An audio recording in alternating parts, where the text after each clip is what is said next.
પૃથ્વી ઉપર ઈશ્વરનું એક પરમ તત્વ એટલે વિપ્ર, બ્રહ્મનું એક તત્વ એટલે બ્રાહ્મણ.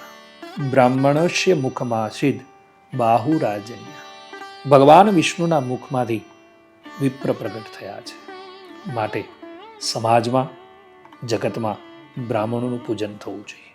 ગૌસ્વામી તુલસીદાસજી મહારાજે તો રામચરિત માનસમાં બ્રાહ્મણોની વંદના કરી છે.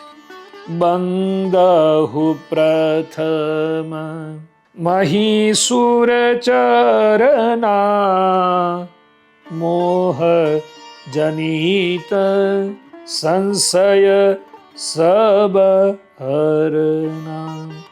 બધા જ સંશયોને જે આણી શકે અથવા તો જે મારી શકે એનું નામ વિપ્ર છે, એનું નામ બ્રાહ્મણ છે. માટે બ્રાહ્મણ સમાજમાં પૂજાવા જોઈએ, વિપ્ર સમાજમાં પૂજાવા જોઈએ, એનું સન્માન થવું જોઈએ. જય સિયારામ.